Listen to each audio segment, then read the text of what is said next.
তো আমাদের এবার সেকেন্ড চ্যাপ্টারে আসতেছি আমরা P2 এর কাজ ক্ষমতা এবং শক্তি।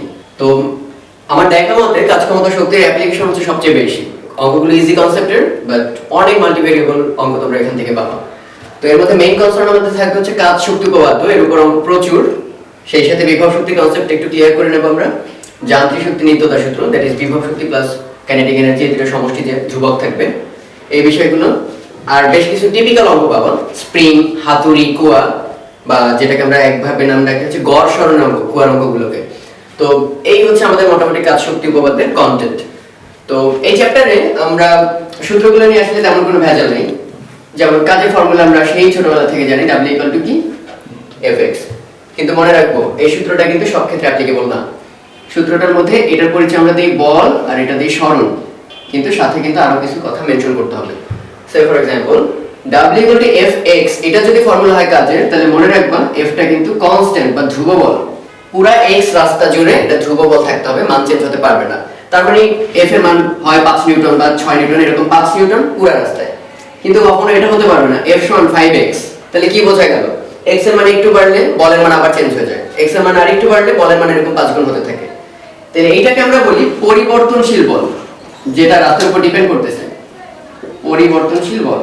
তাহলে আমাদের এই ফর্মুলাটা অনেক ভাবে আমরা লিখতে পারি। তাহলে ধ্রুব বলের ক্ষেত্রে আমরা লিখতে পারি Fx, আসলে আমরা এটাকে লিখছি Fx cos 0 ডিগ্রি। তার অর্থ বলটা থাকবে কনস্ট্যান্ট বল, রাস্তাও থাকবে একই দিকে, যে দিকে ধাক্কা দেব ওই দিকেই বস্তু চলবে। তাহলে এদের মধ্যবর্তী কোণটা কত হলো? 0 ডিগ্রি। আবার হতে পারে কি, বল আর সরণ এদের মধ্যবর্তী কোণ ঠিকই 0, কিন্তু বলটা আবার চেঞ্জেবল, তার মানে সে x এর একটা ফাংশন বা চেঞ্জিং। তাহলে সেই ক্ষেত্রে ফর্মুলাটা কি হবে? W = পট করে কিন্তু লিখতে পারবো না Fx, বরং ক্ষুদ্র ক্ষুদ্র দূরত্ব নিতে হবে dx, এবং ওই ক্ষুদ্র অংশে f এর মান বসিয়ে তারপর ওভারঅল ইন্টিগ্রেট করে আমরা বলটা পাবো। মানে ক্ষুদ্র ক্ষুদ্র অংশের জন্য আমরা ক্ষুদ্র ক্ষুদ্র কাজ হিসাব করব, তারপর যদি ইন্টিগ্রেশন করে দিই W = integration of dw, that is integration of f dx, যেখানে f টা পরিবর্তনশীল, অর্থাৎ ওখানে x এর একটা ফাংশন বসবে। হতে পারে এমন f = kx, সেই kx dx এটাকে ইন্টিগ্রেশন করতে হবে, কোন একটা সার্টেন লিমিট থাকবে, সাপোজ x1 থেকে x2। কিন্তু স্টিল এই বল মান চেঞ্জ হবে, অসুবিধা নাই, এখনো x এর মধ্যবর্তী কোণটা কত হতে হবে? 0 ডিগ্রি। যদি তাও নাও হয় সেই ক্ষেত্রে ফর্মুলা আবার চেঞ্জ হবে।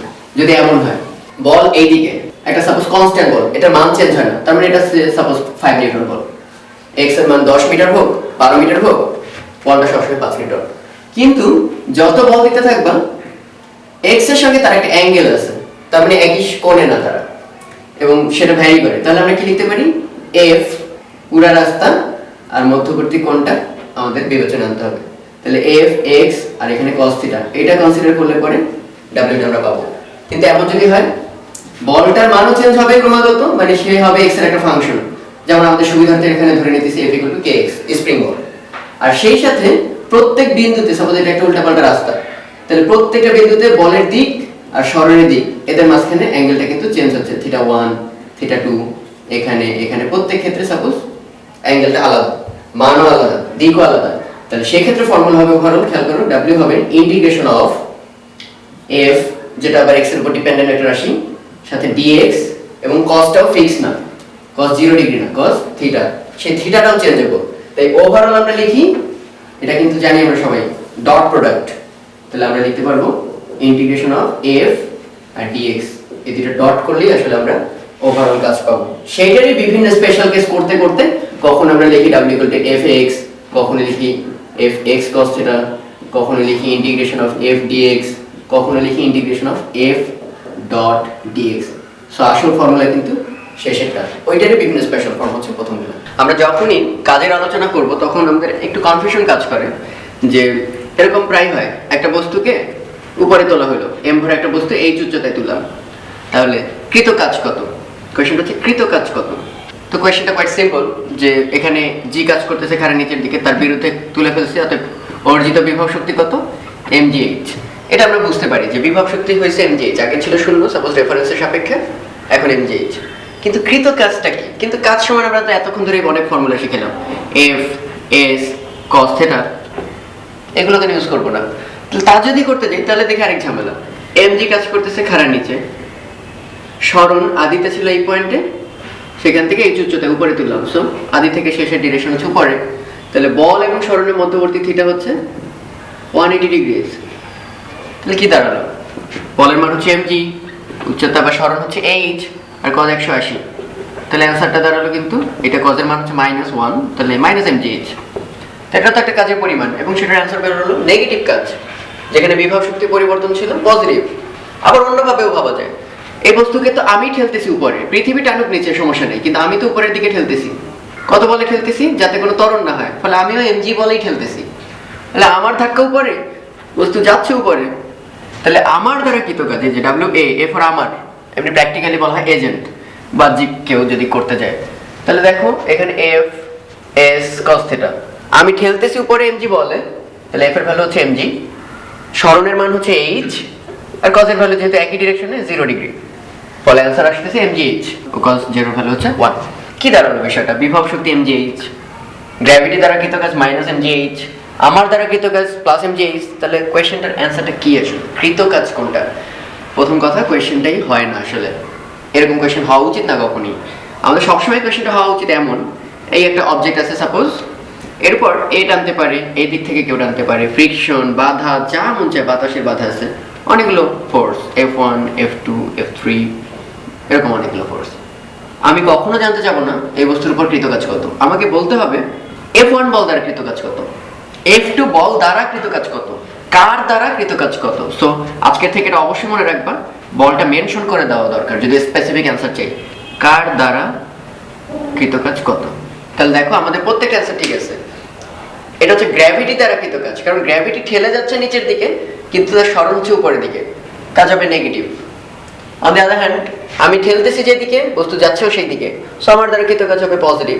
তাই এটা অবশ্যই মেনশন করে দিতে হবে, বলে দিতে হবে অভিকর্ষ বল দ্বারা কৃত কাজ কত, এজেন্ট দ্বারা বা আমার দ্বারা কৃত কাজ কত, তাহলে আমরা কিন্তু ইজিলি বের করতে পারবো। তো এরকম একটা উদাহরণ আমরা দেখতে পারি যে একটা লোক থিটা কোণে হেলানো একটা সিঁড়ি আছে, এর উপর দিয়ে হাঁটতেছে, s পরিমাণ দূরত্ব সে অতিক্রম করলো, যেটার হাইট হচ্ছে h ভূমি থেকে। কোয়েশ্চেন হচ্ছে কৃত কাজ কত। এখানে আমাদের কোয়েশ্চেনটা হওয়া উচিত কি, লোকের দ্বারা কৃত কাজ কত, লোকের উপর কৃত কাজ কত, অভিকর্ষ বল দ্বারা কৃত কাজ কত। সো আমরা ওভাবে ইন্ডিভিজুয়ালি বের করি। প্রথম কথা, অভিকর্ষ বল দ্বারা কৃত কাজ কত খেয়াল করো। অভিকর্ষ কাজ করতেছে কোন দিকে? খাড়া নিচের দিকে, বল নিচের দিকে, বাট সরণ হচ্ছে আদি থেকে শেষ, আদি লোকের অবস্থান, শেষ লোকের অবস্থান, এই গেল সরণ, এবং এদের মধ্যবর্তী কোণটা আমাদের বের করা লাগবে। তাহলে কোয়াইট ইজি, খেয়াল করে দেখো, এটা হচ্ছে 90 ডিগ্রি, আর এই অ্যাঙ্গেলটা কত? থিটা। তাহলে আসলে আমরা পাচ্ছি কত? F S cos θ, এটাই হচ্ছে W, অভিকর্ষ বল দ্বারা কৃত কাজ, শর্টে আমরা লিখলাম WG, গ্র্যাভিটি দ্বারা। তাহলে F হচ্ছে mg, সরণ হচ্ছে s, আর cos θটা আসলে কত? 90 প্লাস θ, এখানে θ না লেখাই ভালো, মানে অ্যাঙ্গেলটা। তাহলে এটা কত দাঁড়ালো? W ইকুয়াল টু, আমরা আশা করি কি সেটা বলো তো, mg নিচের দিকে কাজ করতেছে, লোক যাচ্ছে উপরে, ফলে ওর দ্বারা কৃত কাজটা কি নেগেটিভ হওয়া উচিত না? এবং তাই দেখতে পাবো W equal to mg s, আর cos 90 প্লাস θ, খেয়াল করে দেখো 90 প্লাস θ, cos এর জন্য এই কোয়াড্রেন্ট কি? নেগেটিভ, ফলে থাকতেছে মাইনাস sin θ। তাহলে থাকতেছে minus mg s sin θ। s sin θ কে কেন আলাদা করলাম ব্যাখ্যা দিচ্ছি, এটা একটু সুন্দর ফর্মে লেখা যায়। এটা যদি s হয়, খেয়াল করে দেখো, তাহলে এই উপাংশটা হবে, আর এই উপাংশটা আলাদা আলাদা নামে রাখবো। এটা থিটা হলে দেখো এটাও থিটা, তাহলে এটা হচ্ছে s cos θ, একটু কমপ্লেক্স হচ্ছে, একটু বুঝে নিও, আর এটা হবে s sin θ। আর কোয়েশ্চেন অনুসারে দেখো s sin θ আসলে কি? উচ্চতা। তাহলে আমরা আসলে s sin θ কে লিখতে পারি mg ইনটু হাইট। তাই আসলে আমাদের এত অ্যাঙ্গেল ট্যাঙ্গেল বিবেচনা না করলেও চলতো, কত উচ্চতায় উঠছে সেটা জানতে পারলে আসলে আমরা কৃতকাজ বের করতে পারবো। তাই এই অঙ্কটাই আমরা আরেকভাবে করতে পারি, অর্জিত বিভব শক্তি u হবে mgh, খাড়া উচ্চতা, এটা হবে তার অর্জিত বিভব শক্তি। লেয়ারে ছিল একদম নিচে ছিল গ্রাউন্ডে 0, আর এই উচ্চতা হবে mg টু h। আর যদি উল্টাভাবে বলি যে অভিকর্ষ বল না, ওই সিঁড়ি দ্বারা কৃতকাজ, আই মিন সিঁড়ি উপরে ঠেলে ঠেলে তার উপরে উঠাইতেছে, তাহলে mg হচ্ছে উপরে প্রতিক্রিয়ার কারণে, mg উপরে, s হচ্ছে এইদিকে, ওকে। তাহলে এই অ্যাঙ্গেলটা কত? 90 মাইনাস θ। তাহলে আমাদের কত দাঁড়াবে? W সিঁড়ির ঠেলা, n দিলাম, নর্মাল ফোর্স বা অভিলম্ব প্রতিক্রিয়া। তাহলে mg বল উপরে, সরণ s, আর মধ্যবর্তী কোণ কত? 90 মাইনাস θ। তাহলে cosine 90 minus θ।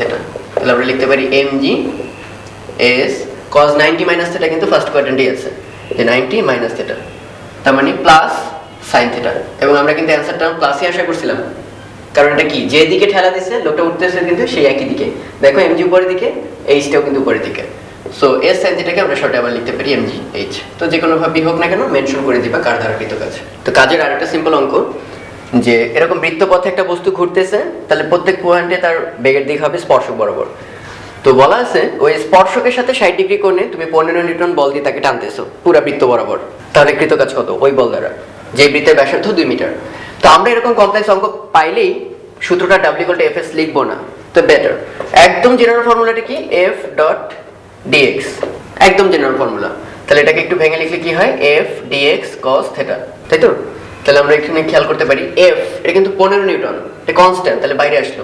Okay, cos theta all the times থিটাটা কত বলে দিছে, স্পর্শকের সঙ্গে 60 ডিগ্রি, তাহলে আসলে cos থিটা এটাও কিন্তু কনস্ট্যান্ট এই অঙ্কের ক্ষেত্রে, সব ক্ষেত্রে না। তাহলে একমাত্র ভেরিয়েবল কি dx। তাহলে এই ক্ষুদ্র ক্ষুদ্র প্রত্যেকটা অংশের ক্ষুদ্র ক্ষুদ্র সরণ যদি যোগ করতে পারি, আসলে আমরা কি পুরো বৃত্তের পরিধিটা পাবো না? তাহলে আমরা লিখতে পারি f cos থিটা ইনটু তার পরিধি 2 পাই r। তাহলে এখানে সব জানি f হচ্ছে 15, cos হচ্ছে 60 ডিগ্রি, আর 2 পাই রেডিয়াস হচ্ছে 2, সলভ করে বের করে ফেলতে পারবো। এখানে কৃতকাজের আরেকটা অঙ্ক, y অক্ষে হচ্ছে f মানে বলের মানগুলো, আর এখানে হচ্ছে x, কিন্তু এখানে দিকের কথা কিছু বলেনি, তার মানে আমরা ধরে নিতেছি এখানে বল আর দিক একই দিকে। হ্যাঁ, তাহলে অ্যাঙ্গেলগুলো মেনশন করা থাকতো। তাহলে বল আর দিক একই দিকে, কিন্তু বলের মানটা চেঞ্জেবল। তো বুঝতে পারতেছি ফর্মুলা কি, w integration of f dx। f into x লিখতে পারবো না, কারণ সেক্ষেত্রে ধ্রুব বল হওয়া লাগে পুরো রাস্তায়, বাট এখানে ক্ষুদ্র ক্ষুদ্র অংশে এক একটা বলের মান, তাকে ইন্টিগ্রেট করলে কি পাবা, টোটাল কাজ। আর মনে আছে তো ইন্টিগ্রেশন মানে কি, ইন্টিগ্রেশন মানে ক্ষেত্রফল নির্ণয় করা। তাহলে আমাদের এই অঙ্কে আসলে এই লাল এরিয়াটা বের করে ফেলতে পারলে কাজের পরিমাণ পেয়ে যাবো।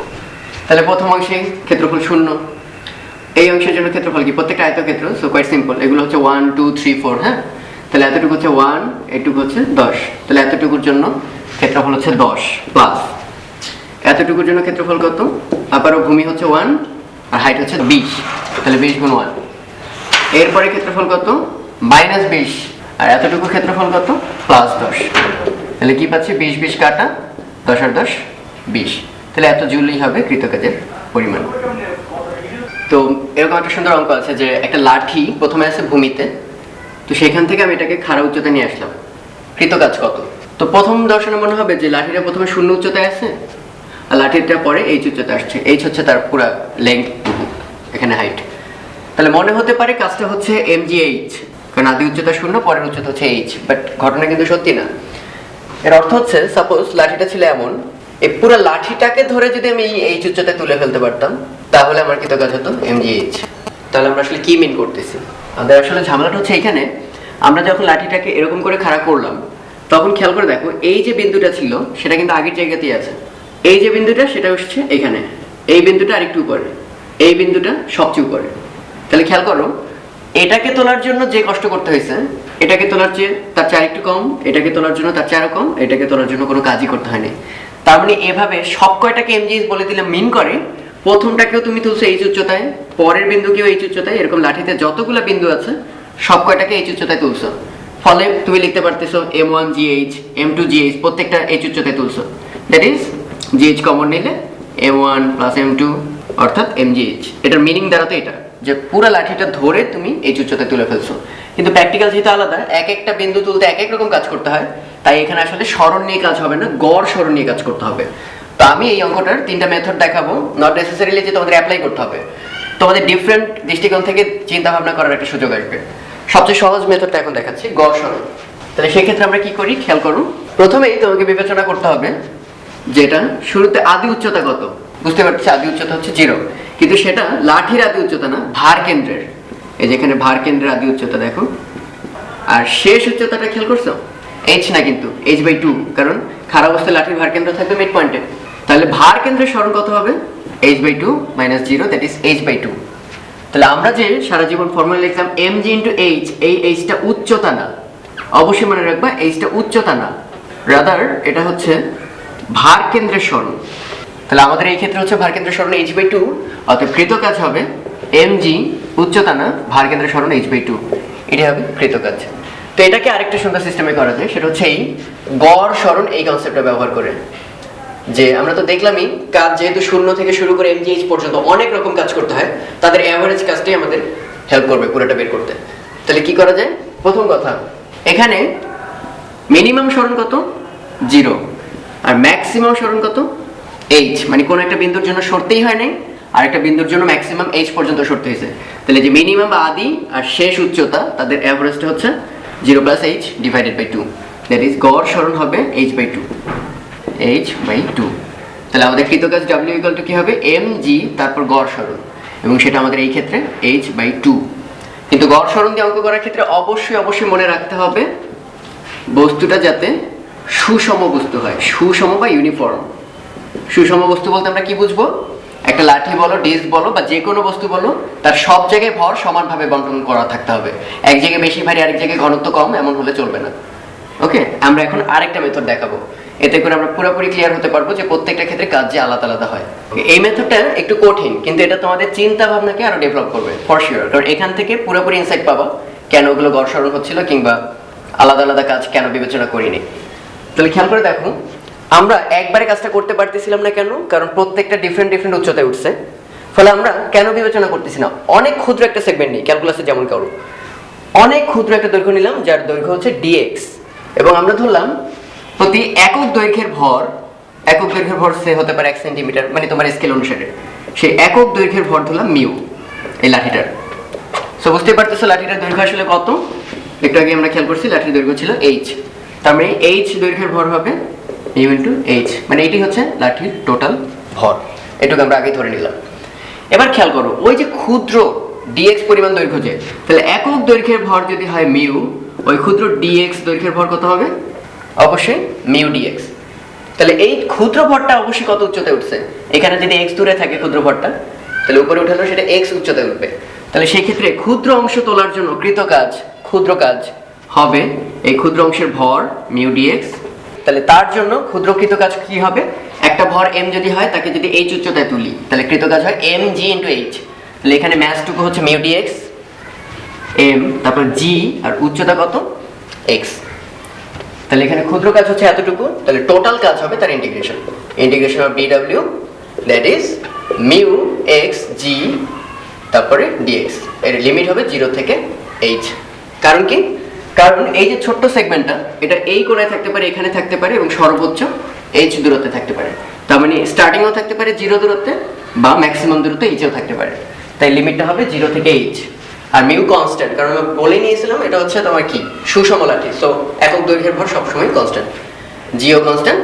তাহলে থাকলো পরে x dx, লিমিট 0 থেকে h। তাহলে দেখতে পাচ্ছি মিউ g, আর ওখানে থাকবে x²/2 ইন্টিগ্রেশন করলে, তাহলে 0 থেকে h। কি পরে থাকবে? 2টা বাইরে নিয়ে আসলাম, একবার থাকবে h², আর একবার থাকবে 0। তাহলে থাকলো কি mu g divided by 2 into h² কে ভেঙে লিখলাম h ইন্টু h। ওকে, তাহলে আমরা একটু এই পাশ থেকে লিখি। এবার খেয়াল করো, ওখানে থাকলো mu g by 2 h into h। এর মধ্যে আবার খেয়াল করে দেখো, মিউ ইন্টু h কে আমরা কি নামে ডাকবো? টোটাল ভর। একক দৈর্ঘ্যের ভর মিউ, পুরা দৈর্ঘ্যের হচ্ছে মিউ ইন্টু h। তাহলে মিউ ইন্টু h আমরা একসঙ্গে নিয়ে gh/2 এটাকে আলাদা করে লিখলাম। তাহলে এটা হয়ে যাচ্ছে m g, এবং বুঝতে পারতেছো আমাদের অ্যান্সার মিলে গেছে। গড় সরণ ছিল h/2, ভার কেন্দ্র সরণ ছিল h/2, আর এই ইন্টিগ্রেশন মেথডে আমরা প্রত্যেকটা ছোট্ট সেগমেন্টের কাজ আলাদাভাবে বিবেচনা করে অ্যান্সার পাচ্ছি কি h/2। সো বুঝতে পারতেছো যে কোনো পার্সপেক্টিভ থেকে অঙ্কটা সঠিক।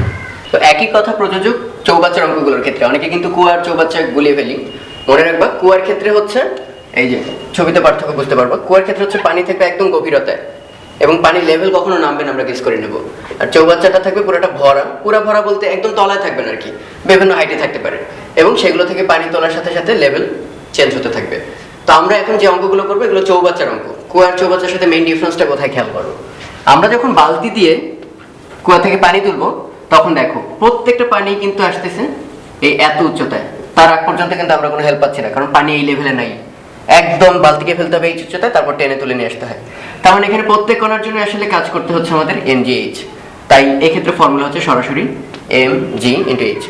বাট আমরা যদি চৌবাচ্চার ক্ষেত্রে খেয়াল করি, তাহলে খেয়াল করো এই পুরাটা চৌবাচ্চা ভরা, প্রথম সারফেস থেকে পানি তুলতে কিন্তু আমাদের কোনো কষ্ট নেই, কারণ সারফেসে কাছেই আছে, ফলে এর জন্য কিন্তু জিরো কাজ করতে হচ্ছে। কিন্তু এই সারফেস থেকে যখন পানি তুলবা, আরো বেশি কষ্ট, এখান থেকে তুললে আর একটু বেশি কষ্ট, লাস্ট সারফেস থেকে তুললে পরে ওইখানেই একমাত্র কৃতকাজ হয়েছে তোমার এমজিএইচ। খেয়াল করছো আগে লাঠির অঙ্কটার অবিকল, কিন্তু প্রথম লেয়ারের জন্য কাজ নেই, এরপর আর একটু বেশি কাজ, লাস্টে একদম শেষে হচ্ছে কাজ এমজিএইচ। তাই তুমি কখনোই বলতে পারো না এক্ষেত্রে কুয়ার থেকে বা চৌবাচ্চা থেকে পুরা পানি খালি করে ফেললে কৃতকাজ ডাব্লিউ ইকুয়াল টু এমজিএইচ, এটা কিন্তু অন্যায় দাবি হবে, কারণ তোমার প্রত্যেক লেয়ারে এমজিএইচ কাজ কিন্তু হয় না। সো এটাও আমার সেই গড় সরণ দিয়ে করতে হবে।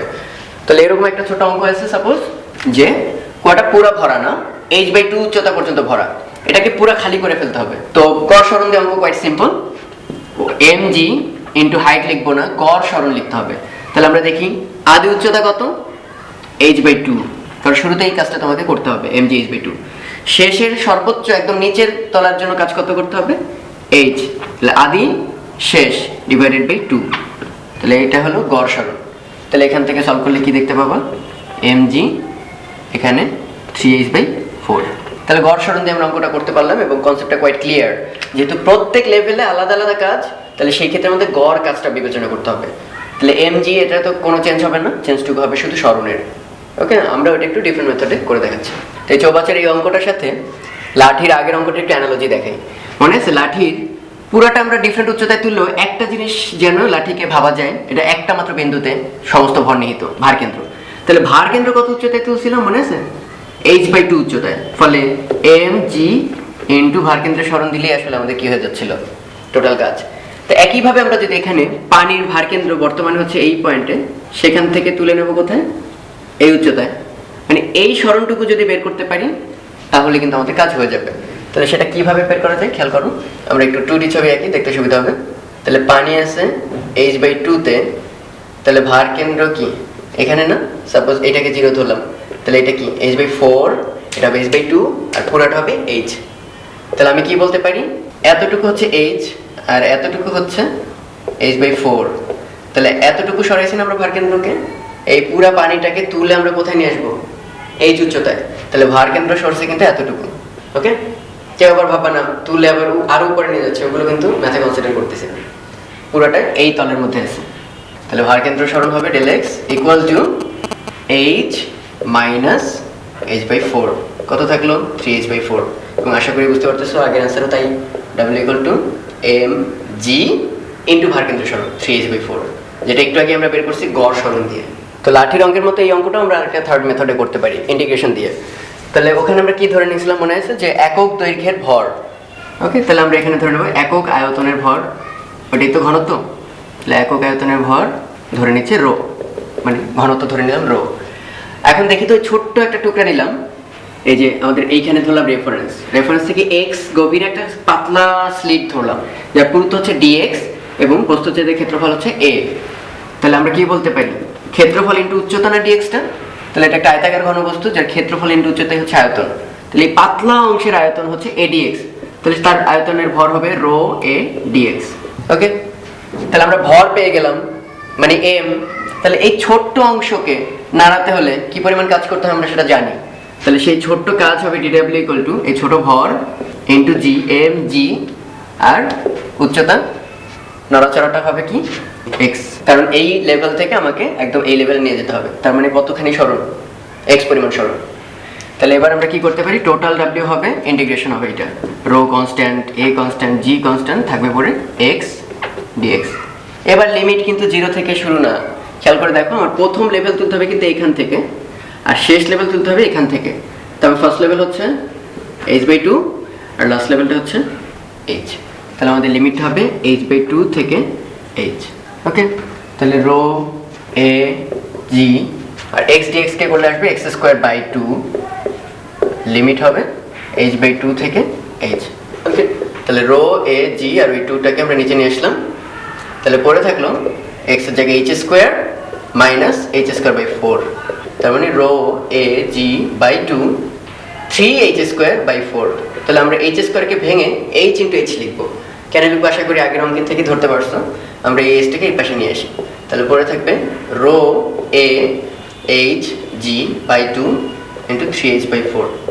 এবার একটু খেয়াল করো তো, a ইন্টু h কি, এই যে ক্ষেত্রফল, তলার ক্ষেত্রফল বলো বা যে কোনো ক্ষেত্রফল বলো a, আর উচ্চতা হচ্ছে h, তাহলে পুরো আয়তন না।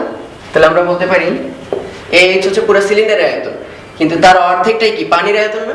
খেয়াল করে দেখো, পুরো সিলিন্ডার আয়তন a ইন্টু এইচ, আর তার অর্ধেকে আছে পানি। তাহলে এ এইচ হচ্ছে আয়তন, তার অর্ধেক আয়তনটা হচ্ছে পানির আয়তন। তাহলে রো ইন্টু পানির আয়তন ইন্টু জি ইন্টু 3h/4। আর রো ইন্টু পানির আয়তন, কোনো কিছু ঘনত্বকে আয়তন দিয়ে গুণ করলেই আমরা কি পাই আসলে? ভর। আলটিমেটলি আমরা এতক্ষণ ধরে যা পাইছি তাই। ওই কথাগুলোকেই আমরা মুখে নানাভাবে ইন্টারপ্রেট করে বলতেছিলাম, যেটা ইন্টিগ্রেশন সরাসরি করে দেখাচ্ছে যে ক্ষুদ্র ক্ষুদ্র অংশ এক একটাকে সরাতে এক এক পরিমাণ কাজ করা লাগে। তাই লিমিট দিছি h/2 থেকে h এর মধ্যে যাবতীয় উচ্চতায় তুমি সরাইছো।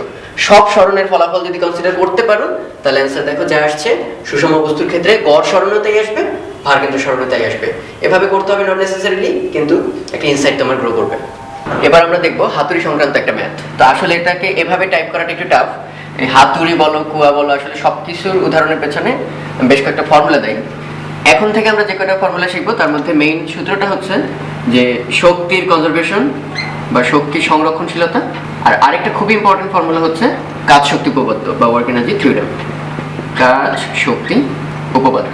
তো কাজ শক্তি উপপাদ্য কি বলে? কাজ শক্তি উপপাদ্য বলে কোন একটা বস্তু আছে, তার উপর যদি তুমি এফ বল প্রয়োগ করো এবং সেই এফ বলের ধাক্কায় সে যদি এক্স দূরত্ব অতিক্রম করে, ওকে, তাহলে কৃতকাজ তো আমরা জানি বল যেদিকে দিচ্ছে সেদিকেই সরণ হয়েছে, ফলে কজ হবে 0 ডিগ্রি মানে 1।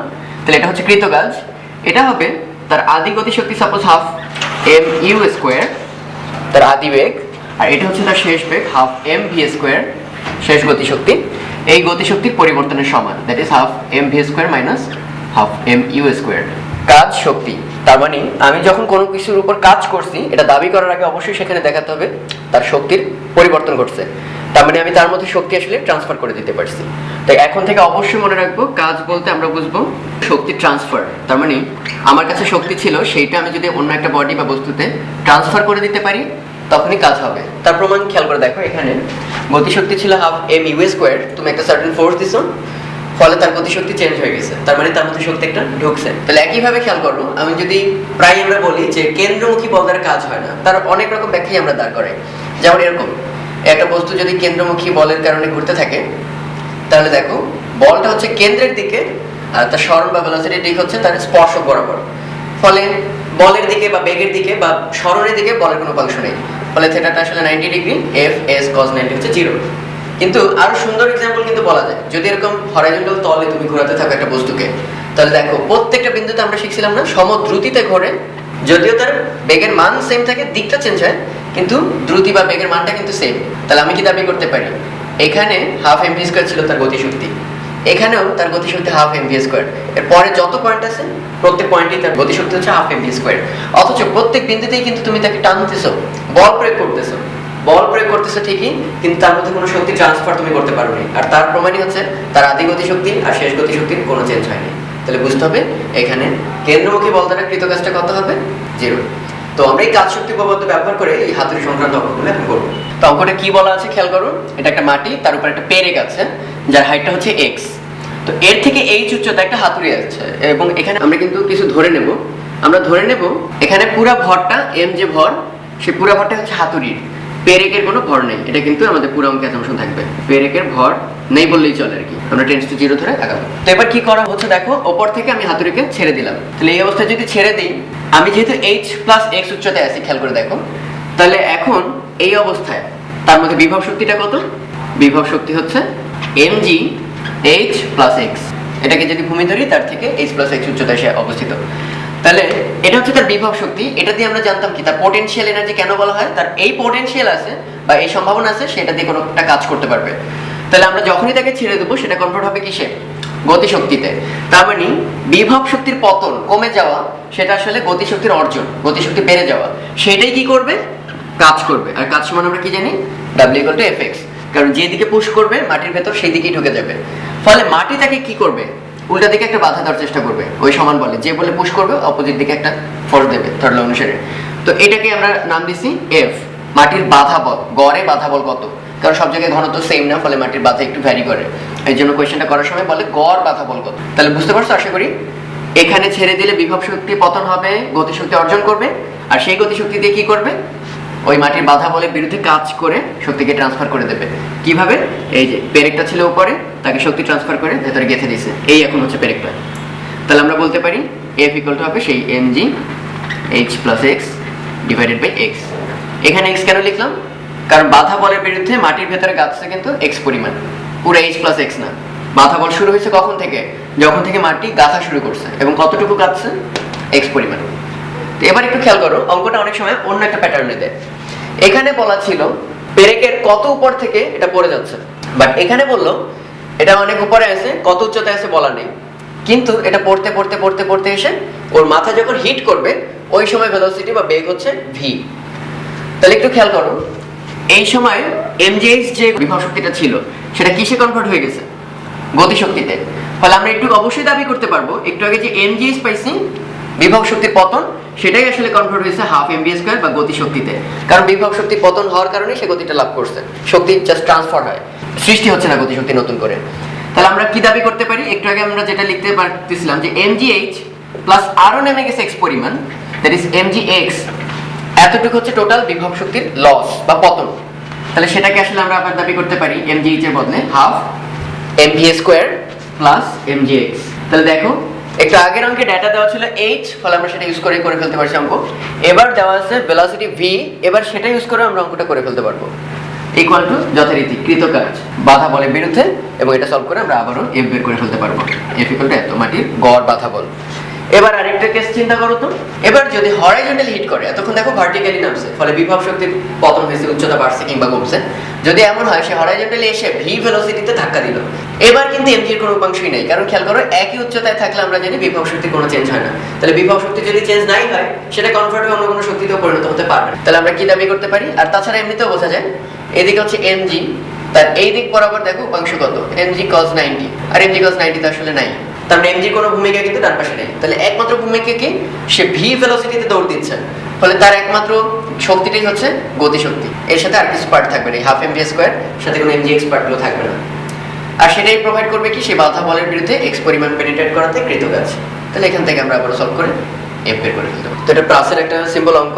এটা আগেও কিন্তু প্লাস চ্যাপ্টারে বা 2D মোশন চ্যাপ্টারে কিন্তু আমরা অনেক সুন্দর অঙ্ক পড়ছি এর আগে, যে একটা সার্টেন হাইট দেওয়া আছে, সাপোজ h, সেই হাইটের উপর থেকে 30 ডিগ্রি অ্যাঙ্গেলে তুমি v0 আদি বেগে একটা প্লাস ছুড়ে মারছো, তারপর সে কি ট্র্যাজেক্টরি ফলো করছে প্লাস, যে প্যারাবোলিক পথে সে নিচে নেমে আসছে।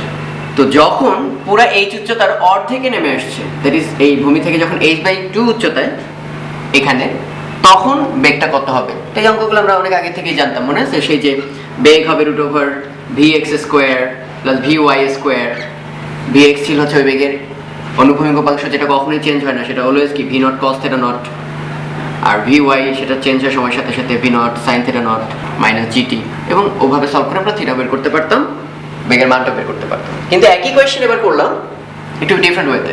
কোয়েশ্চেনটা করে দিল কি, যে এটাকে শক্তি সংরক্ষণশীলতা নীতি অনুসারে সলভ করো। তো শক্তি সংরক্ষণশীলতা নীতি কি বলে? এই একটা পয়েন্টে a, আর এই আরেকটা পয়েন্ট হচ্ছে b, a পয়েন্টে মোট শক্তি সমান হবে b পয়েন্টে মোট শক্তি, শক্তি হারাবে না কিংবা গেইন করবে না। তাহলে a পয়েন্টে টোটাল এনার্জি EA হতে হবে b পয়েন্টে টোটাল এনার্জি। তাহলে a পয়েন্ট অলরেডি খেয়াল করো ভূমি থেকে h উচ্চতায়, ফলে এর মধ্যে অবশ্যই কি থাকবে?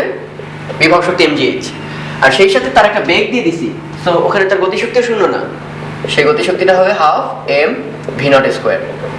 অন দ্য আদার হ্যান্ড ভিতে যখন চলে আসছি তখন দেখো উচ্চতার h নেই, উচ্চতা এখন h/2, ফলে স্টিল তার বিভব শক্তি থাকবে, কিন্তু সেটা mg h/2 প্লাস এখানে কিন্তু ভেলোসিটি আছে এবং সেটা হচ্ছে v, ফলে হাফ m v², যেটা আমাদের নির্ণয় করতে হবে এই ভিটা। তো সবগুলো আশা করি পারবা, mm কাটা যাবে, ওকে। তাহলে হাফ দিয়ে যদি গুণ করি তাহলে 2gh plus v0² equal to gh plus v², অর্থাৎ v² equal to v0² plus 2gh minus gh, that is gh, that is v equal to √v0² plus gh। অনেক সিম্পল। তো এটা হচ্ছে একটা পুলির অঙ্ক, তোমরা পলবিতে এরকম অঙ্ক প্রচুর দেখছো, এটা সিম্পলেস্ট। এগুলো কি হয়, এক পাশে একটা যে ভারী আর একটা একটু হালকা, তাহলে ভারীটার দিকে এরকম গড়ানো শুরু করে, পুলির নিচের কোনো ভর থাকবে বলে আমরা বিবেচনা করি না, ফলে এ যতটুকু নামে ও ততটুকু ওঠে, এর যা ত্বরণ, পুরো সিস্টেমটার একই ত্বরণ থাকে। আর আমরা কিভাবে নির্ণয় করতাম অঙ্কগুলো মনে পড়ে? বলছে যে 0.05 মিটার যাওয়ার পর, মানে এটা যখন 0.05 মিটার নিচে নামবে, এটাও 0.05 মিটার উপরে উঠবে, তখন এই সিস্টেমটার বেগ কত? তখন এভাবে জিজ্ঞেস করবে না যে 3 কেজির বেগ কত কিংবা 2 কেজির বেগ কত, কারণ পুরো সিস্টেমটা একই ভেলোসিটি, একই ত্বরণ থাকে, আমরা ডিটারমিন করে দেখছি এটা অলরেডি। তো অঙ্কগুলো কিভাবে করতাম মনে করে দেখো, এটা নিচে mg কাজ করে উপরে টান, এটার নিচে এমজি কাজ করে উপরে টান, তারপর ওগুলো লব্ধি ইকুয়াল টু ma, এগুলো লিখে লিখে আমরা সলভ করে দেখতাম। কিন্তু আবারও একই কথা, এই অঙ্কটাও কিভাবে সলভ করতে পারবো আমরা শক্তি সংরক্ষণশীল নীতি দিয়ে। তো কিভাবে করা যায় দেখো, যখন এই 3 কেজি নিচে নামতেছে আর 2 কেজি উপরে উঠতেছে, তাহলে একটা রেফারেন্সের সাপেক্ষে 3 কেজি বিভব হারাচ্ছে আর 2 কেজিটা কি বিভব অর্জন করতেছে। তাহলে আমি দাবি করতে পারি কি, একে নাম দিলাম সাপোজ m1, এর এটা নাম দিলাম m2। তাহলে m2 এর বিভব হারাচ্ছে আর mgh, এইটাই হচ্ছে 0.05 মিটার। এই যে এটা এতখানি উপরে উঠছে, ফলে তার অর্জিত বিভব শক্তি হচ্ছে m1gh। তা আমি ভাবছিলাম এতটুকু বিভব শক্তি অর্জন, এটাই হবে গতি শক্তি সমান, কিন্তু না, 3 কেজি আবার নিচে নামতেছে, ফলে তার কিন্তু বিভব শক্তি হবে -m2gh, কারণ তার বিভব শক্তি লস হয়েছে। ফলে এ অর্জন করছে, এ লস খাইছে, ফলে এটা হচ্ছে টোটাল বিভব শক্তির পতন কতটুকু ছিল তার থেকে নেট লস কতটুকু। তাহলে যা বিভব শক্তি লস করছে ওটা তার হারাবে না, ওটা কিসে কনভার্ট হবে, গতি শক্তিতে। এবং পুরো সিস্টেমের ম্যাস কত, m1 + m2, ফলে গতি শক্তি হবে হাফ m1 + m2 ইনটু তাতে কমন বেগ এর স্কয়ার, ব্যাস সলভ করলে পারবে। তো শক্তি সংরক্ষণশীলতা নীতির আরো একটা সুন্দর एग्जांपल, এটা একটা স্প্রিং আছে যার স্প্রিং ধ্রুবক হচ্ছে k। স্প্রিং ধ্রুবক তো মনে আছে তোমাদের, যে স্প্রিংকে যদি আমি 1 সেন্টিমিটার বা একক পরিমাণ কম্প্রেস করতে চাই, যে ফোর্স দেওয়া লাগে, এই যে k = F/x, এটাই হচ্ছে স্প্রিং ধ্রুবকের সংজ্ঞা। তো একটা উপরে m ভরের একটা বস্তু আছে, সেটাকে তুমি ছেড়ে দিলা, ফলে স্প্রিংকে কি করবে, কম্প্রেস করে ফেলবে। তাহলে স্প্রিংকে কম্প্রেস করলে আমরা আবার জানি কি, স্প্রিং যত কম্প্রেস হয় তার মধ্যে একটা শক্তি সঞ্চয় হয় যার নাম পোটেনশিয়াল এনার্জি। তাহলে সেই পোটেনশিয়াল এনার্জি আবার রিলিজ করে ফেলবে, কারণ স্থিতিস্থাপকতার কারণে সে কোথায় ফিরতে যাবে, সাম্যাবস্থায়। তাহলে ওই কম্প্রেস অবস্থা থেকে যখন রিলিজ করতে যাবে, তখন ওই বস্তুটাকে সে একটা গতিশক্তি দিয়ে দেবে, ফলে সে অনেক উপরে চলে যাবে। ওকে, এই হচ্ছে শক্তির কনভার্সনগুলো। তাহলে একটু খেয়াল করে দেখো, আমরা ধরে নিচ্ছি চাপ দেওয়ার ফলে স্প্রিংটা এখন x পরিমাণ কম্প্রেসড হয়েছে, এবং ফলে তার মধ্যে শক্তি জমছে কি, বিভব শক্তি। ওকে, সেই বিভব শক্তি কত হবে, স্প্রিং এর সঞ্চিত বিভব শক্তি আমরা জানি হাফ kx²। এখন খেয়াল করো, সেই সঞ্চিত বিভব শক্তি ব্যয় হয়ে তাকে কত দূর পাঠিয়ে দিছে, এই যে h + x উচ্চতায়। তাহলে আমি বলতে পারি এই বিভব শক্তির কারণেই তো এই বস্তুটা বলের বিরুদ্ধে কাজ করে উপরে উঠতে পারছে, ফলে অর্জিত বিভব শক্তি ওই বস্তু কর্তৃক সেটা কত হবে, mg, আর উচ্চতা উঠছে কত, h + x। দেখতেই পাচ্ছি আমরা এতখানি লাভ দিয়ে উপরে উঠে গেছে, ফলে এই দুটো হবে সমান, কারণ হাফ kx² ব্যয় করেই ওকে ওই পরিমাণ এনার্জি অ্যাচিভ করতে হেল্প করছে। তাহলে এখান থেকেই তোমরা এইচটা বের করে ফেলতে পারবে, মানে লাভ দেওয়ার পর সে কত হাইট উঠবে। তো আরেকটা খুব চমৎকার অঙ্ক, এটার আসলে প্র্যাকটিক্যাল ইউজ আছে, যে একটা বুলেটের বেগ কিভাবে নির্ণয় করে সেটা এই পেন্ডুলাম দিয়ে, ব্যালিস্টিক পেন্ডুলাম বলে, এর মধ্যে দিয়েই ডিটারমিন করে। একটা কাঠের টুকরা থাকে এখানে ঝুলানো, ওখানে বুলেটটা হিট করে, সেই বুলেটের মধ্যে গেঁথে যায়, ফলে টুকরা সহ কোথায় চলে যাবে, একটু উচ্চতা চলে যাবে। তো সেখান থেকে আমরা নির্ণয় করতে হবে এই কোয়েশ্চেনে যে বুলেটের আদিবেগটা কত ছিল। তো খেয়াল করে দেখো, আমরা এখানে দুইটা ফর্মুলা ইউজ করব। আমরা অলরেডি শিখে আসছি ভরবেগের সংরক্ষণ সূত্র। তাহলে ভরবেগের সংরক্ষণ সূত্র অনুসারে আমরা কি লিখতে পারি, বুলেটের আদিবেগ কত, মানে ধাক্কা ধাক্কির আগের বেগ কত, স্মল ভি, যেটা আমাকে নির্ণয় করতে হবে। আর ওই মোমেন্টে ওই কাঠের টুকরার কোনো বেগ নেই, ফলে ভরবেগ হবে 0। আর পরে দুইটা গেঁথে গেছে, সো তারা একত্রিত বস্তু m + m, আর তাদের মিলিত বস্তুর ভরকে ধরলাম ক্যাপিটাল ভি। ওকে, তাহলে ক্যাপিটাল ভি আর এম ভির মধ্যে আমরা একটা রিলেশন পাচ্ছি, m + ক্যাপিটাল M * v। এবার খেয়াল করে দেখো, এই মোমেন্টে বুলেটটা যখন হিট করছে তখন তার পুরো শক্তিটা কি ছিল, আমরা ওই হিট এনার্জি ওগুলো লসটা কনসিডার করব না। তাহলে শক্তিটা ছিল এই half m + capital M v², মিলিত বস্তুর বেগের স্কয়ার দিলে আমরা পাচ্ছি হাফ mv², মানে গতিশক্তি। সেই গতিশক্তি ব্যয় করতে করতে করতে বলের বিরুদ্ধে h উচ্চতায় উঠলো। তাহলে আমরা লিখতে পারি কি, সেখানে তার অর্জিত বিভব শক্তি গতিশক্তি ব্যয় করে mgh, এটাই m হবে m + n, কারণ তারা মিলিত বস্তু। তাহলে এটা বাদ দিলে কি দাঁড়াচ্ছে, ক্যাপিটাল V = √2gh। কিন্তু এটা কিন্তু আমরা নির্ণয় করতে বলিনি, নির্ণয় করতে বলছে স্মল ভি, বুলেটের বেগটা কত। তাহলে ওখান থেকে আমরা দেখতে পাচ্ছি বুলেটের বেগ হবে m + capital M divided by small m into capital V, আর সেটা আমরা এখানে বের করে রাখছি √2gh। তাহলে বুঝতে পারছো যে বুলেটের বেগটা বের করার জন্য আসলে আমার জানা লাগবে বুলেটের ভর কত, ওই কাঠের টুকরার ভর কত, আর এটা কত উচ্চতে উঠছে। আমাদের এই অঙ্কটা হচ্ছে যান্ত্রিক শক্তির নিত্যতার একটা খুবই সুন্দর এক্সাম্পল। যান্ত্রিক শক্তির নিত্যতা কি ছিল, বিভব শক্তি প্লাস গতি শক্তির সমষ্টিটা হবে সব পয়েন্টে সেম। তাহলে আমাদের এরকম একটা ঢাল দেওয়া আছে পাহাড়ের, এর মধ্যে এ বিন্দু, বি বিন্দু, সি বিন্দু, ডি বিন্দু ডিফাইন করা হয়েছে বিভিন্ন উচ্চতায়। এর মধ্যে এ আর বি একই উচ্চতায় আছে, সি বিন্দু আর ডি বিন্দু আলাদা আলাদা উচ্চতায় এ আর বি থেকে। তো কোয়েশ্চেন করছে হচ্ছে এ বিন্দুতে ভেলোসিটি দেওয়া হচ্ছে 2 মিটার/সেকেন্ড, এ বিন্দুতে মোট শক্তি কত, বি বিন্দুতে মোট শক্তি কত, সি বিন্দুতে কাইনেটিক এনার্জি বা গতি শক্তি কত, ডি বিন্দুতে বেগ কত, সি বিন্দুতে বেগ কত। তো একদম সিম্পল অঙ্ক এটা, যদি আমরা একটু নিত্যতা সূত্রটা ভালোভাবে অ্যাপ্লাই করতে পারি। এ বিন্দুতে খেয়াল করে দেখো বেগ আছে, তাহলে অবশ্যই তার গতিশক্তি আছে, so half M into 2 square গতিশক্তি। আর সেই সাথে খেয়াল করো এ বিন্দুতে সে একটা উচ্চতায় আছে, ফলে এম জি ইন্টু হাইট। ওকে, তো এটি হচ্ছে তার এ বিন্দুতে মোট শক্তি, আর কোনো শক্তি নেই। বি বিন্দুতে কি হবে, অবিকল এ বিন্দুতে যা আছে, কারণ তার হাইটও সেম, তাহলে হাইট সেম হলে উপর থেকে পড়বে যখন নিচে কনভার্ট হবে গতিতে, গতি থেকে আবার অর্জন করবে বিভব, ফলে আসলে মোট শক্তি সেমই থাকবে, মোট শক্তি চেঞ্জ হবে না, ফ্রিকশন লস আমরা উপেক্ষা করব। এবার আসি সি বিন্দুতে গতিশক্তি। তো একটু খেয়াল করে দেখো বি বিন্দুতে মোট শক্তিতে গতিও আছে, তারপর বিভব শক্তিও আছে, আর সি বিন্দুতে যদি আমরা কোনোভাবে বিভব শক্তিটা বের করে ফেলতে পারি, তাহলে পুরো বাকি শক্তিটাই কিসে কনভার্ট, মানে ওটাই হবে গতিশক্তি। কারণ এখানে মোট শক্তিতে থাকে দুইটা জিনিস, বিভব প্লাস গতি, এখানেও মোট শক্তিতে বিভব প্লাস গতি। তো এখানে যেহেতু উচ্চতা দেওয়া আছে, তাহলে আমরা ইজিলি বের করতে পারবো কি এর বিভব শক্তি কত। আর এখানে টোটাল এনার্জি ছিল এত, তাহলে বাকি পুরাটাই হবে কি কাইনেটিক এনার্জি। তাহলে আমরা ইজিলি বলতে পারি কাইনেটিক এনার্জি এট পয়েন্ট সি হবে বি পয়েন্টে যে মোট শক্তি ছিল সেটা ছিল এই যে এখানে দেখতে পাচ্ছি ই এ সমান ই বি, বলে বি পয়েন্টে যে মোট শক্তি আমাদের অলরেডি বের করা আছে, তা থেকে এখন সি পয়েন্টে বিভব শক্তি কত, এম জি আর হাইট হচ্ছে 1.5, তাহলে মোট শক্তি থেকে বিভবটুকু বাদ দিলে যা পড়ে থাকবে তাই হচ্ছে গতিশক্তি। এবার আরেকটা কোয়েশ্চেন লাস্টেরটা আগে অ্যান্সার দিই, ওই বিন্দুতে বেগ কত, তাহলে গতিশক্তি সমান আমরা জানি হাফ এম ওই বিন্দুর বেগের square, half M V square. তাহলে এখানে সলভ করে আমরা ভেলোসিটিটা পেয়ে যাবো, that is VC equal to what. আর ডি বিন্দুতে বেগ কত, কোয়াইট সিম্পল, সি বিন্দুতে পুরা শক্তিটা ডি বিন্দুতে এসে কিসে কনভার্ট হবে, গতিশক্তিতে কনভার্ট হবে। তাহলে আমরা লিখতে পারি ডি বিন্দুতে পুরা শক্তিটাই আসলে বিভব শক্তি প্লাস সি বিন্দুতে যত শক্তি ছিল ওইটাই কাইনেটিক এনার্জিতে কনভার্ট হবে, মানে সি বিন্দুর মোট শক্তিটাই ওইখানের গতিশক্তিতে কনভার্ট হয়ে যাবে। তাহলে গতিশক্তি সমান আমরা কি জানি, হাফ এম ডি বিন্দুর বেগের স্কোয়ার, ওটাই হবে সি বিন্দুর মোট শক্তি, অতএব এখান থেকে ভি ডিটা আমরা বের করে ফেলতে পারবো। তো শক্তি সংরক্ষণশীলতার আরেকটা সুন্দর উদাহরণ, সাথে ভরবেগের একটু ব্লেন্ড।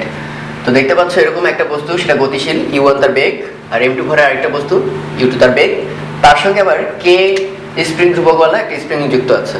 তো এরা সবাই এইদিকে গতিশীল, তো এর বেগ মনে করো বেশি, তাহলে সে গিয়ে একে আটকে রওনা দিল, মানে একে হিট করলো সিম্পলি। তাহলে সিচুয়েশনটা হবে m1 স্প্রিং m2 এর একটা মিলিত বডি হিসেবে সামনে অ্যাপ্রোচ করতে শুরু করবে। দেওয়া আছে হচ্ছে m1 m2 u1 u2 এগুলো ভ্যালু দেওয়া, আর ওই কেটাও দেওয়া আছে। কোয়েশ্চেন করছে যখন একে হিট করবে তখন তো চাপায় যাবে, স্প্রিং সংকুচিত হবে, সেই সংকোচনের পরিমাণটা কত, মানে কতটুকু সংকোচন হবে। তো এটা আমরা ভরবেগের সংরক্ষণ সূত্র থেকে কি করব, প্রথমে মিলিত বস্তুর বেগটা বের করি। কিভাবে দেখো, প্রথমে ধাক্কাধাক্কির আগে আদি ভরবেগ হচ্ছে m1 u1 এবং ওর আদি ভরবেগ হচ্ছে m2 u2, এবং স্প্রিং এর আমরা কিন্তু ভর ধরবো না। এরপর যখন মিলিত হয়ে যাবে তখন ভরটা হচ্ছে m1 প্লাস m2 এবং মিলিত বস্তুর বেগকে আমরা ধরলাম v। তাহলে তোমরা এখান থেকে ভিটা বের করে ফেলতে পারবা।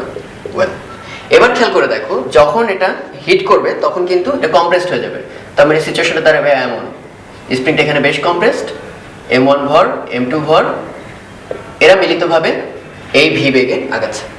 তাহলে আমরা আবার গতিশক্তি সংরক্ষণশীলতা বা শক্তি সংরক্ষণশীলতা কি বলতে পারি, শুরুতে শক্তি কত ছিল, half m1 u1 square, spring এর কোনো শক্তি ছিল না কারণ এটা শিথিল স্প্রিং, আর ওর গতিশক্তি ছিল হাফ m2 u2 স্কোয়ার।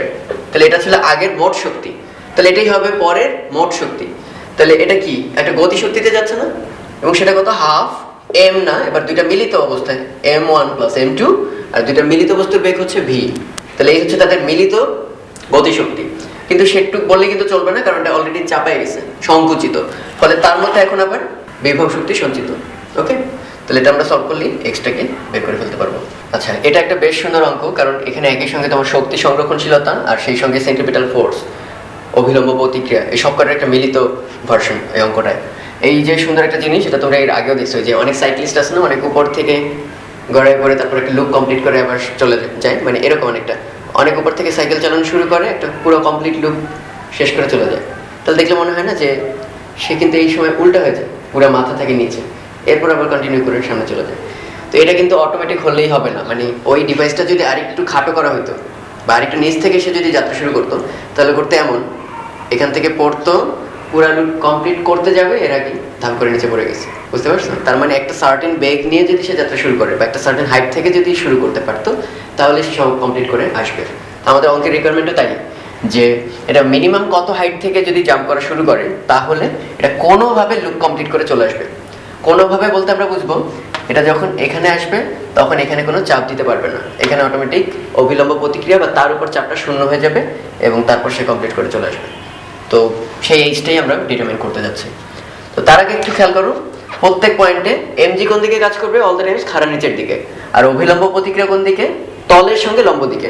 তাহলে সে যদি এই পয়েন্টে থাকে তাহলে এই স্পর্শক মানে তলের সঙ্গে লম্ব দিকে হবে অভিলম্ব প্রতিক্রিয়া। এই পয়েন্টে যদি থাকে এই তলের সঙ্গে লম্ব দিকে হবে তার প্রতিক্রিয়া। তাহলে এখানে তলের সঙ্গে লম্ব দিকে এই যে তার প্রতিক্রিয়া ধরলাম আর, এবং সেটা হবে কত আমরা জানি, 0। আর এমজি কাজ করে কোন দিকে? নিচের দিকে এমজি, সব সময়ের জন্য খাড়া নিচের দিকে। তাহলে এদের লব্ধি কত? এমজি প্লাস আর। ওকে, আর এই দুইটা মিলিতভাবে যোগান দিতে হবে কি? কেন্দ্রমুখী বল mv স্কয়ার বাই আর। আর হচ্ছে এই বৃত্তের ব্যাসার্ধ। আর এই ভি কে আমরা নাম দিলাম এই পয়েন্টের বেগ, সাপোজ v2, আমরা এখানে নাম দিলাম v2, আর নিচের দিকের বেগটাকে বললাম v1। তাহলে একটু খেয়াল করে দেখো, এখানে কিন্তু অবিলম্ব প্রতিক্রিয়া বা চাপ সে পাবে না। তাহলে আলটিমেটলি থাকতেছে কি? mm কাটা v2 square equal to rg। অতএব v2 ওই হাইয়েস্ট পয়েন্টের ভেলোসিটিটা আমরা বের করে ফেলছি, r ইন্টু g। এটা কিন্তু অনেক সময় অঙ্কে আসে, সেটা আমরা মনে রাখবো যে হাইয়েস্ট পয়েন্টের ভেলোসিটি কত হবে যদি চাপ শূন্য হয়। এখন একটু খেয়াল করে দেখি যে এই পয়েন্টে যখন বস্তুটা ছিল তখন তার মধ্যে সমস্ত শক্তি কি? বিভব শক্তি। So M G capital H. আর গতিশক্তিটা কত হবে? 0, কারণ এখানে সে জাস্ট স্থির বস্তু ছেড়ে দেওয়া বস্তুর মতো নিচে পড়া শুরু করছে। সো তার ইনিশিয়ালি কোনো গতি নেই বা মুভমেন্ট নেই। একই অবস্থা এবার এই পয়েন্টে চিন্তা করি, তার মানে শক্তি সংরক্ষণশীলতা খাটাচ্ছে এই পয়েন্টে আর এই পয়েন্টে। তাহলে এখানে পুরাটাই বিভব শক্তি, আর এখানে গতিও আছে, আর সেই সাথে একটা উচ্চতাও আছে। তাহলে এখন সে কত উচ্চতায় আছে? mg ইন্টু এই দেখো ব্যাস পরিমাণ, তাহলে আর হচ্ছে ব্যাসার্ধ, ব্যাস হবে 2r। তাহলে এটা হচ্ছে তার বিভব শক্তি। আর কাইনেটিক এনার্জি কত হবে? যেহেতু বেগ হচ্ছে v2, half m v2 square. তাহলে দেখো শক্তি সংরক্ষণশীলতা বিভব প্লাস গতি, বিভব প্লাস গতি। তাহলে এখান থেকে আমরা কিছু ক্যালকুলেশন করি, mm কাটা, তাহলে থাকতেছে gh equal to g into 2r plus half v2 square. তাহলে v2 এর স্কয়ার কত হবে? r into g। তাহলে কি পড়ে থাকে খেয়াল করো, g আমরা কাটা দিতে পারি, তার মানে ক্যাপিটাল H হতে হবে equal to 2r plus half r, মানে 2.5r বা 5/2r। আমি বুঝতে পারতেছো এটার 2 হচ্ছে ব্যাস, এবং সে যদি এখান থেকে যাত্রা শুরু করে তাহলে সে কিন্তু লুপ কমপ্লিট করতে পারবে না, তারও আগে শূন্য হয়ে নিচে পড়ে যাবে। এখানে বলছে RIR, তার মানে এটা 2r, আরও আধার পরিমাণ যদি এই পরিমাণ উপরে থাকে এবং সেখান থেকে যদি পড়ে তাহলে সে কোনো মতে লুপ কমপ্লিট করে তারপর চলে আসতে পারবে। এই অঙ্কটা শক্তি রূপান্তরে আরো একটা সুন্দর উদাহরণ দেখতে পাচ্ছেন। এখানে একটা দেয়াল থেকে একটা স্প্রিং এবং তার সাথে একটা বস্তু বাঁধা। তো আমরা কি করব? এই স্প্রিংটাকে সংকুচিত করব, তারপর ছেড়ে দেব। তাহলে স্প্রিং সংকুচিত করলে তার মধ্যে পোটেনশিয়াল জমবে এবং ছেড়ে দিলে সেটা কাইনেটিকে কনভার্ট হয়ে যাবে। সেই কাইনেটিক এনার্জি নিয়ে সে এই লুপ ঘুরে ফিরবে কিনা এটা ম্যাটার না, মানে লুপ ঘোরার চেষ্টা করতেছে। কিন্তু এই লুপটা আবার একদম মসৃণ লুপ না, তার মধ্যে ঘর্ষণ বল আছে এবং দেওয়া আছে সেই ঘর্ষণ বলের মান হচ্ছে 5 নিউটন, এবং এই লুপের ব্যাসার্ধ হচ্ছে 1.5 মিটার্স। আর বলে দিছে এটা যখন চেপে ছেড়ে দিলাম তখন এই পয়েন্টে বেগ হয়ে গেছে 11 মিটার পার সেকেন্ড। কোয়েশ্চেন করছে তাহলে আমি কতটুকু সংকুচিত করছিলাম? দেওয়া আছে স্প্রিং এর স্প্রিং গুণাঙ্ক 500 নিউটন পার মিটার। আর এই যে এখান থেকে লুপ কমপ্লিট করতে গেল এই বি পয়েন্টে পৌঁছার পর এইখানে বেগটা কত হবে? VV equal to what. এই যে তো আমরা কোয়াইট ইজিলি বের করতে পারি এক্স এর পরিমাণটা কত, কারণ আমি যখন একে এক্স পরিমাণ সংকুচিত করছি তাহলে ওই স্প্রিং এর মধ্যে সংকুচিত করার ফলে সঞ্চিত শক্তি হবে হাফ কে এক্স স্কোয়ার। এরপর সেটাই এই পয়েন্টে কিসে কনভার্ট হয়ে গেছে? গতিশক্তিতে, কারণ এখনো সে একই লেভেল আছে। সো উচ্চতা যেহেতু বাড়েনি, বিভব শক্তি শূন্য, তাহলে ওখানে গতিশক্তি থাকবে half M V A square. তো ভি এ এর ভ্যালু দেওয়া আছে 11, কে এর ভ্যালু জানা আছে। সো এখান থেকে সলভ করলে আমরা প্রথমেই একটা অ্যান্সার পেয়ে যাচ্ছি এক্স এর মানটা কত, কতটুকু কমপ্রেস আমি করছিলাম। এরপরে আবার দেখো এই যে এটা কমপ্লিট করছে। সো এখানে আমরা আবার শক্তি সংরক্ষণশীলতা খাটাতে পারি, মানে এ বিন্দুতে মোট শক্তি, এ বিন্দুতে কোনো বিভব শক্তি আছে কিনা? নাই। গতি শক্তি আছে কিনা? অবশ্যই, কারণ ওখানে বেগ দেওয়া আছে 11, তাহলে half M V A square. আর এ বিন্দুতে দেখো যে শক্তি পাইছে সেইটাকে লস করতে করতে করতে করতে সে এখানে গেছে। লসটা কেন হয়েছে? ফ্রিকশনের কারণে, যেটা আমরা দেখতে পাই না। তাহলে ফ্রিকশনের কারণে লসটা কিন্তু অবশ্যই আমার কনসিডার করতে হবে, কারণ শক্তি হারাতে পারবে না। তাই বাম পাশে যত পদ্ধতিতে শক্তি সম্ভব আমার সেটার যোগফল নিতে হবে, আর ডান পাশে যত পদ্ধতিতে শক্তির রূপান্তর সম্ভব সব নিতে হবে। তাহলে দেখো ঘর্ষণের কারণে বল হচ্ছে 5 নিউটন, কিন্তু মোট অতিক্রম করছে কত জায়গা দেখো, পুরা বৃত্ত যদি থাকতো তাহলে অতিক্রম করতো 2πr পরিধি, কিন্তু এখন বৃত্ত এই পাশে কিন্তু নেই, ফলে সে অতিক্রম করছে অর্ধ পরিধি, that is pi into r, 2πr এর অর্ধে। ফলে এতটুকু লস, কিন্তু সেটা অবশ্যই আমাকে যোগ করতে হবে কারণ শক্তি দুই পাশ সমান থাকতে হবে, প্লাস এই অবস্থায় অবশ্যই তার গতিশক্তি আছে, আর আছে বলেই আমরা কিন্তু বেগটা বের করতে বলছি বি বিন্দুতে। তাহলে গতিশক্তিটা কত, half M v b square. সেই সাথে এই অবস্থায় বিভব শক্তিও আছে, কারণ ভূমি থেকে সে এখন একটা সার্টেন উচ্চতায়, এবং সেই উচ্চতা কত, এই বৃত্তের ব্যাস, এবং সেই ব্যাস হচ্ছে 2r। ফলে mgh যে আমরা পড়তাম, mgh সেই হাইটই হচ্ছে ব্যাস। ওকে, তাহলে এখান থেকে আমাদের বের করতে হবে হচ্ছে বি বিন্দুতে বেগ কত, ভিবি ইজিলি বের করা যাবে, কারণ এখানে ম্যাস জানা আছে, আমাদের এ বিন্দুতে দেওয়া আছে 11 metre per second, friction force দেওয়া আছে, রেডিয়াসের মান আমরা জানি, এবং এখান থেকে দেখতে পাচ্ছ সবই জানা আছে। সো এখান থেকে বি বিন্দুতে বেগ আমরা বের করতে পারবো।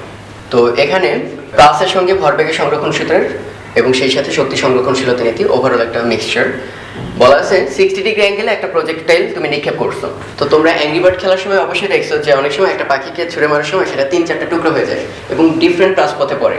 তো এরকম একটা সিচুয়েশন, এটা উঠতে উঠতে উঠতে উঠতে যখন এই মাথায় চলে আসছে তখন এটা বিস্ফোরণ ঘটছে এবং M1 এবং M2 দুইটা আলাদা আলাদা ভরে সে বিভক্ত হয়ে পড়ছে। তো এখন কোয়েশ্চেন করছে তারা যখন মাটিতে পড়বে তাদের মাঝখানে গ্যাপটা কত হবে। তো অঙ্কটা আমরা এইভাবে করি, এই পয়েন্টে এসে খেয়াল করো, আদি ভরবেগটা কত ধরলাম, টোটাল ভর ছিল m এবং ওই বিন্দুতে বেগ দেওয়া আছে u।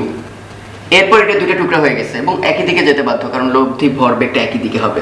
সো সাপোজ m1 টার বেগ পাইছে হচ্ছে u1, যেগুলো আগে ছিল 0, এই যেগুলো আমরা লিখি নাই, m1 এর u1 আলাদা আলাদা লিখিনি, আর m2 যে ভরটা ছিল সেটা বেগ পাইছে সাপোজ u2। তাহলে আমরা একটা সমীকরণ কিন্তু পেয়ে গেছি, mu = m1 u1 + m2 u2 ভরবেগের সংরক্ষণ সূত্র থেকে।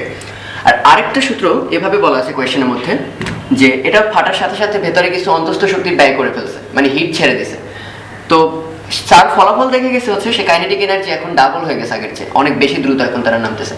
তো কাইনেটিক এনার্জি আগের চেয়ে ডাবল, তাহলে আমি কি লিখতে পারি, নতুন kinetic energy half m1 u1 square plus half m2 u2 square. নতুন কাইনেটিক এনার্জি ডাবল হয়ে গেছে আগেরটার, হাফ m u স্কয়ার।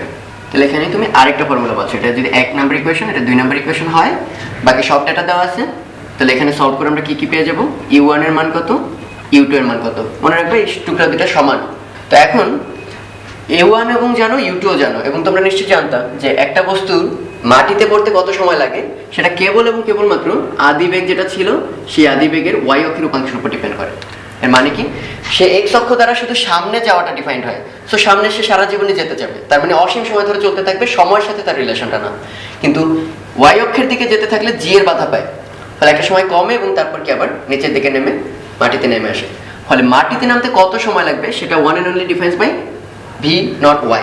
তাহলে আমি কি লিখতে পারি, পর্যায়কালটা আসলে অলরেডি ডিফাইন্ড হয়েই গেছে আদিবেগের সাথে সাথে, সেটা হচ্ছে 2v y0 মানে v not sin theta divided by g, 2u/g তোমরা যেটা পড়তা, বা এক কথায় লিখলে 2v0 sin theta not divided by g।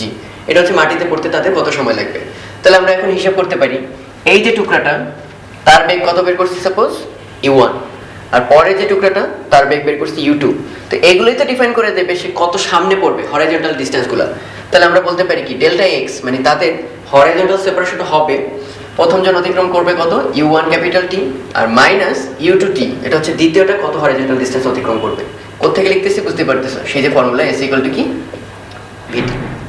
ওকে, তাহলে এই হচ্ছে তাদের মধ্যে সেপারেশনটা বের করতে পারবে। এগুলো অবজেক্টিভ টাইপের জন্য একটা খুব সুন্দর অঙ্কন। আমাদের হিউম্যান হার্ট প্রত্যেক বিটে 75 সিসি রক্ত 10 সেন্টিমিটার পারদচাপের বিরুদ্ধে ডিসচার্জ করে। তো দেওয়া আছে পালসের ফ্রিকোয়েন্সি হচ্ছে 72টা পার মিনিট, মানে প্রত্যেক মিনিটে 72 বার পালস করে।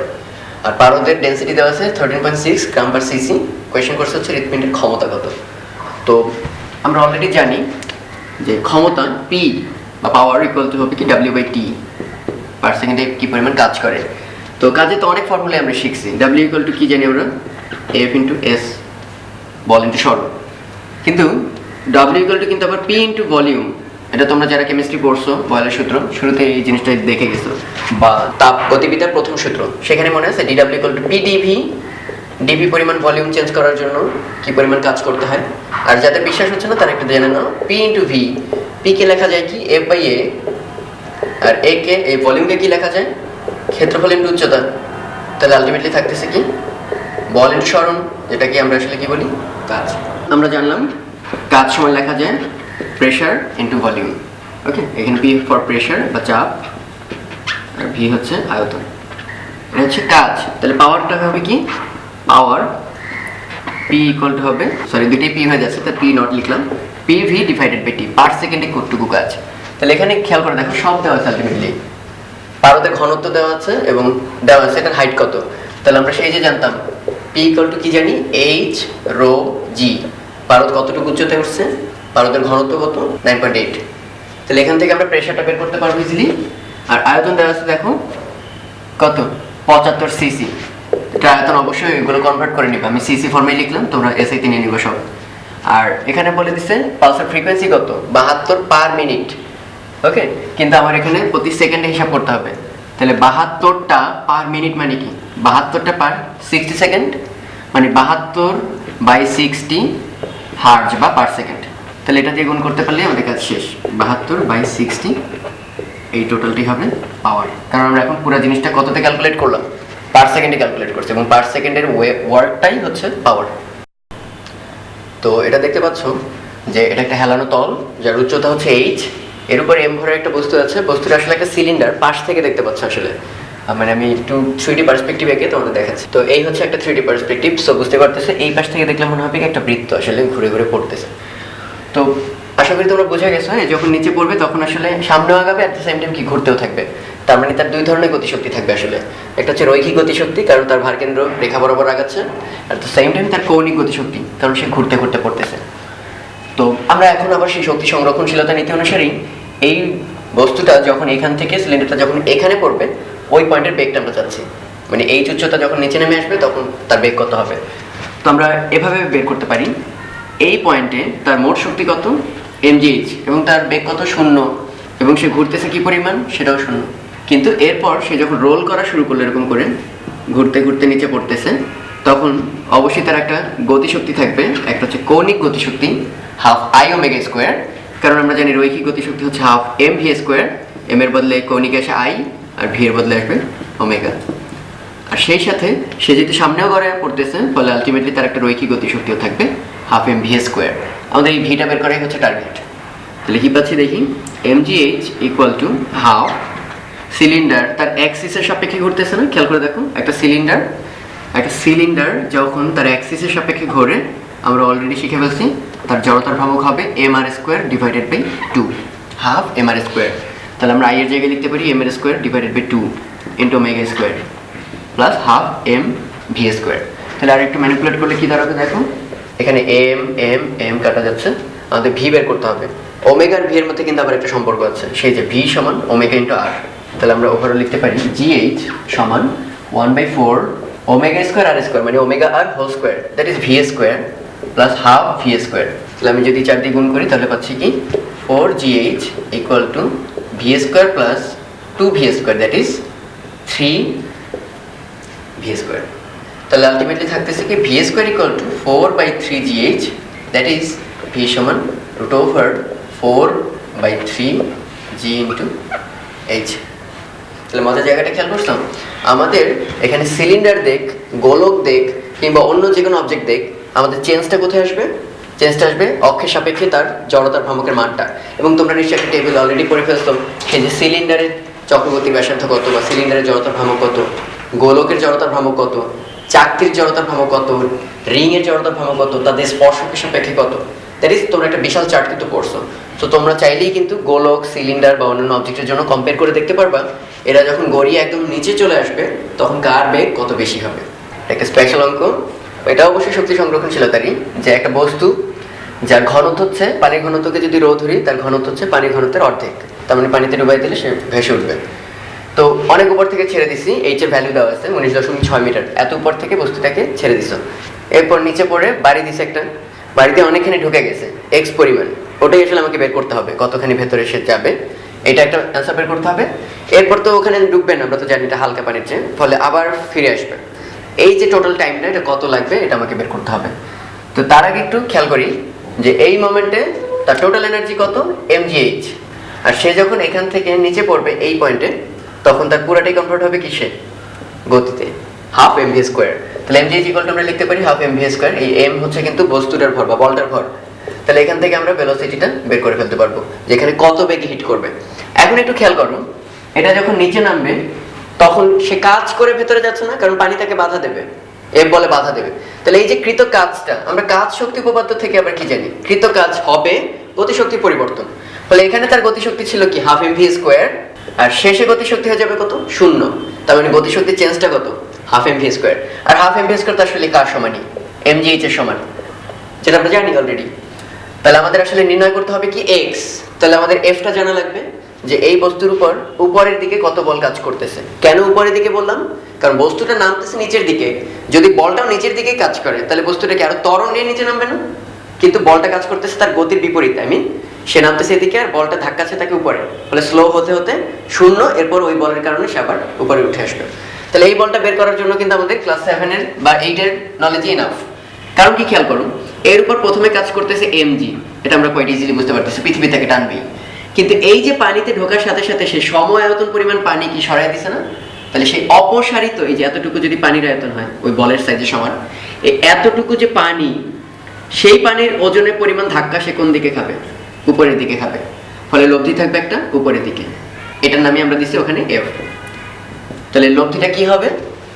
উপরের দিকে পানির কারণে যে প্লব বল, যেটাকে প্লবতা বলতাম, সেটা সমান কি হবে? যতটুকু পানি সরেছে ততটুকু পানির ওজন, তাহলে mwg পানির ওজন মাইনাস ওই বস্তুর ওজন। ফলে এই লব্ধিটা থাকবে উপরের দিকে ইনটু পানির ভেতর কতটুকু পেনিট্রেট করছে x ইকুয়াল টু বস্তুর ওজন ইনটু h। এখন পানির ওজনকে আমরা কিভাবে লিখি মনে আছে? রো ঘনত্ব সমান হচ্ছে m/v, একক আয়তনের ভর। তাহলে ভরটা সমান কি লেখা যায়? Rho into v। তাহলে আমরা এখানে লিখতে পারি পানির ঘনত্ব হচ্ছে রো, আর ওই বস্তুর ভলিউম ধরে নিলাম কি? v। ওকে, এই ভি আর এই ভি কিন্তু সেম না, এটা হচ্ছে বেগ, এটা হচ্ছে আয়তন ইনটু জি। কিন্তু এখানে যখন বস্তুর ওজন লিখতে যাবো তখন কিন্তু রো না, কারণ কি? বলে দিচ্ছি বস্তুর ঘনত্ব হচ্ছে অর্ধেক পানির ইনটু আয়তন, তো বস্তুর আয়তন, কারণ পানি সরাবে কতটুকু? বস্তুর নিজের যে আয়তন into G, x equal to mgh।